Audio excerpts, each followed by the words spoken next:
Seat ಹಂಚಿಕೆ ಬಗ್ಗೆ ಯಾವುದೇ ರೀತಿಯ ಗೊಂದಲ ಇಲ್ಲ. ಬೆಂಗಳೂರಲ್ಲಿ ಜೆಡಿಎಸ್ ವರಿಷ್ಠ ದೇವೇಗೌಡ ಹೇಳಿಕೆಯನ್ನ ಕೊಟ್ಟಿದ್ದಾರೆ. ಈಗಾಗಲೇ ರಾಹುಲ್ ಗಾಂಧಿ ಜೊತೆ ಚರ್ಚೆಯನ್ನ ಕೂಡ ಮಾಡಿದ್ದೇನೆ. ಮೈತ್ರಿ ಸೀಟು ಹಂಚಿಕೆ ವಿಚಾರದಲ್ಲಿ ಗೊಂದಲ ಇಲ್ಲ. ಇನ್ನು ನಿಖಿಲ್ ಕುಮಾರಸ್ವಾಮಿ ಸ್ಪರ್ಧೆ ಬಗ್ಗೆ ಕೂಡ ಈಗಾಗಲೇ ದೇವೇಗೌಡರು ಪ್ರತಿಕ್ರಿಯೆಯನ್ನ ಕೊಟ್ಟಿದ್ದಾರೆ.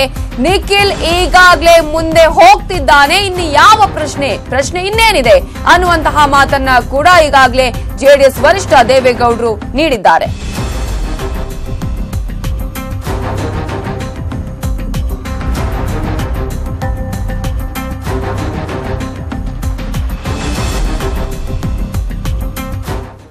ರಾಹುಲ್ ಗಾಂಧಿ ಹತ್ರ ಎಲ್ಲ ವಿಷಯ ತಿಳಿಸಿದ್ದೇನೆ.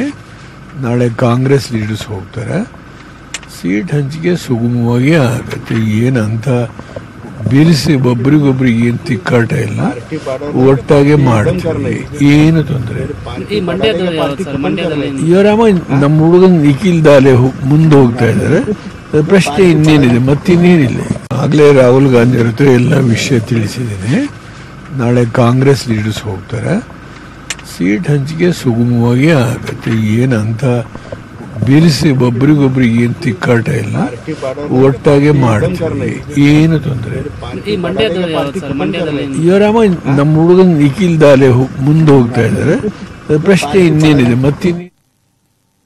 ಇತ್ತೀಚೆಗೆ ಕಾಂಗ್ರೆಸ್ಗೆ ರಾಜೀನಾಮೆ ಕೊಟ್ಟ ಉಮೇಶ್ ಜಾಧವ್ ಲೋಕಸಭಾ ಚುನಾವಣೆಯಲ್ಲಿ ಮಲ್ಲಿಕಾರ್ಜುನ ಖರ್ಗೆ ಅವರನ್ನ ಸೋಲಿಸುವುದಕ್ಕೆ ರಣತಂತ್ರ ಮಾಡಿದ್ದಾರೆ. ಕಲಬುರಗಿಯಿಂದ ಮುಂಬೈಗೆ ವಲಸೆ ಹೋದ ಜನರನ್ನ ಸೆಳೆಯೋದಕ್ಕೆ ಜಾಧವ್ ಮುಂದಾಗಿದ್ದಾರೆ. ಹೀಗಾಗಿ ಮುಂಬೈಗೆ ತೆರಳಿದ್ದ ಜಾಧವ್ ವಲಸೆ ಹೋದ ಜನರ ಜೊತೆ ಮೀಟಿಂಗ್ ಮಾಡಿದ್ದಾರೆ. ಜೊತೆಗೆ ಮತದಾನದ ದಿನದಂದು ಕ್ಷೇತ್ರಕ್ಕೆ ಬಂದು ಮತದಾನ ಮಾಡಿ ಅಂತ ಹೇಳಿ ಮನವಿ ಮಾಡಿಕೊಂಡಿದ್ದಾರೆ. ಇನ್ನು ಬಂಜಾರ ಸಮುದಾಯದ ರಾಮರಾವ್ ಮಹಾರಾಜ್ ಅವರನ್ನ ಭೇಟಿಯಾಗಿ ಆಶೀರ್ವಾದವನ್ನು ಪಡೆದಿದ್ದಾರೆ.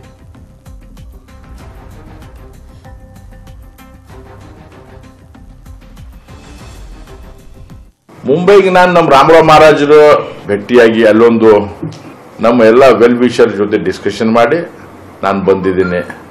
ಅಲ್ಲಿ ದುಡ್ಲಿಕ್ಕೆ ಹೋದವರಿಗೆ ಪಾರ್ಟಿ ಇಲ್ಲ. ಕೈ ಜೋಡಿಸಿ ರಿಕ್ವೆಸ್ಟ್ ಮಾಡಿ ಜನರಿಗೆ ಮನವೊಲಿಸಿ ನನಗೊಂದು ಅವಕಾಶ ಕೊಡ್ರಿ. ಎಲ್ಲರೂ ಹೇಳ್ತಾರೆ ನಾ ಭಸ್ಮ ಮಾಡ್ಲಿಕ್ಕೆ ತಯಾರದಾರಂತ. ನಾನು ಭಸ್ಮ ಆಗ್ಲಿಕ್ಕೆ ಮಾಡ್ಬಿಡಿಸ್ಬೇಡ್ರಿ. ನಮಗೂ ಒಂದು ಅವಕಾಶ ಕೊಡ್ರಿ.